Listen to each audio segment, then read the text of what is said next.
मेरा नाम डॉक्टर नदीम सजाद राजा है। आप मेरा यूट्यूब चैनल डॉक्टर राजा नदीम सजाद ऑफिशियल देख रहे हैं। आज की इस वीडियो में पहला हिस्सा है लाइफ थ्रेटनिंग इन्फेक्शंस। हम इन चिल्ड्रन के बारे में बात करेंगे और इस वीडियो में हम बात करेंगे एक्यूट एपिग्लोटाइटिस के बारे में। एपिग्लोटिस असल में एक झिल्ली होती है गले के अंदर, जो जब हम ग़िज़ा खाते हैं तो वो सांस की नाली को जो उसको ढांप लेती है ताकि ग़िज़ा जो है वो सांस की नाली के अंदर ना जाए। वरना जब हम सांस लेते हैं तो ये उसके ऊपर से हट जाती है और हम सांस की नाली खुली हो जाती है और हम फिर सांस लेते हैं। तो जब बच्चों में ये इन्फेक्शन होती है तो उसमें आप ये देखें कि ये किस तरह जो है इसमें सूजन हो जाती है और ये जो साथ इसके जो भी स्ट्रक्चर्स होते हैं तो उनको कवर कर लेती है। एक्यूट एपिग्लोटाइटिस इन्फेक्शन होती है एपिग्लोटिस की, तो जो आमतौर पर बैक्टीरिया जो ये इन्फेक्शन करते हैं उन बैक्टीरिया में Haemophilus influenzae type B, Streptococcus group A, Staphylococcus aureus, Fusobacterium Prevotella ये हमारे मुंह के अंदर होते हैं, और नाइसेरिया मेनिंजाइटिस ये आपको पता है कि मेनिंजाइटिस भी करता है। तो एक्यूट एपिग्लोटाइटिस की इन्फेक्शन के अलावा भी वजूहात होती हैं। मसलन कोई गर्म चीज खाने से भी वहां पे जलन हो जो जल जाता है, या फिर कोई अगर वहां पे कोई जख्म लग जाए, कोई इंजरी हो जाए या कोई एक्सीडेंट हो जाए तो फिर भी एक्यूट एपिग्लोटाइटिस हो सकता है। इसमें जो अहम अलामात होती हैं उन अलामात में कि शदीद दर्द होता है गले में, खाने पीने में बहुत दुश्वारी पेश आती है और दर्द होता है, बुखार होता है, मतली होती है। उसके अलावा जो गर्दन के इर्द गिर्द है वो भी सूजन हो जाती है, और इसकी जो सूजन होती है वो बहुत जल्दी होती है।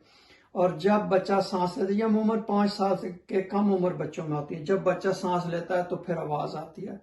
और बहुत सारे जो एक्यूट एपिग्लोटाइटिस के केस होते हैं वो हम सर्दियों में देखते हैं। इसकी तशखीस कैसे की जाती है? अमूमन इसकी तशखीस इस तरह की जाती है कि डॉक्टर जो है वो बच्चे का मुआयना करता है, बुखार चेक किया जाता है, उसका गला चेक किया जाता है, एक छोटी सी जो ट्यूब अंदर डाल के कि वहां पर क्या उसकी अलामात हैं कि वो सुर्ख हुआ है या और भी जो इन्फेक्शन की अलामात होती हैं वो फिर उसके देखा जाता है कि वो बच्चा जब सांस लेता है तो आवाज आती है। फिर फौरी तौर पर एक्सरे किया जाता है।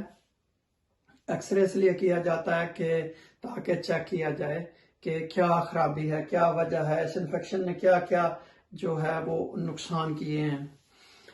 फिर इसके अलावा ब्लड टेस्ट किए जाते हैं, जो ब्लड सैंपल लेके लेबोरेटरी में भेजा जाता है ताकि ये चेक किया जाए कि जो इन्फ्लेमेटरी मार्कर्स उनको कहते हैं, मसलन वाइट ब्लड सेल्स हो गए या न्यूट्रोफिल्स हो गए, सी रिएक्टिव प्रोटीन हो गई, उनको चेक किया जाता है कि वो अमूमन इसमें बड़े हुए होते हैं। फिर उस गले में से या एपिग्लोटिस के उसमें से स्वाब लिया जाता है।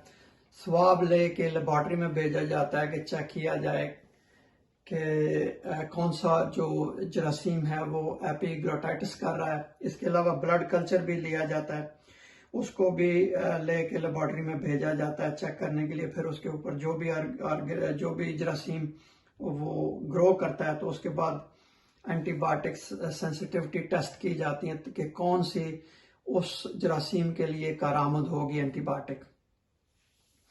यह चूंकि मेडिकल इमरजेंसी है, जैसा कि मैंने आपको पहले बताया, इसमें सबसे जो पहला काम होता है कि जो सांस का लेने का अमल जारी रहना चाहिए, कि वो कंप्रोमाइज नहीं होना चाहिए, कि उसको सबसे पहले महफूज बनाना है।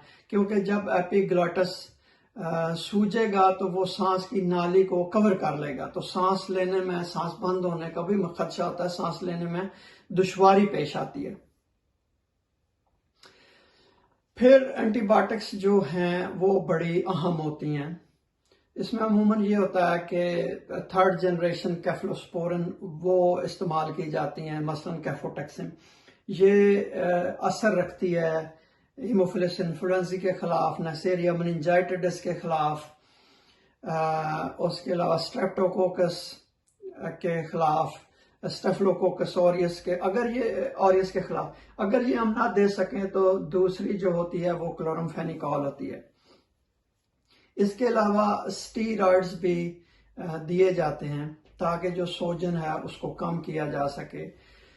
जो मरीज है वो बेहतर महसूस करता है अगर आप उसको बिठा के रखें या उसके जो थोड़ा सा ऊपर बेड जो है ना उसको ऊंचा कर दें और वो बैठने की पोजीशन में हो तो वो ज्यादा बेहतर महसूस करेगा। अगर ऑक्सीजन की जरूरत है तो ऑक्सीजन दी जाती है, और कुछ केसेस में अगर वाकई इमरजेंसी हो और एयर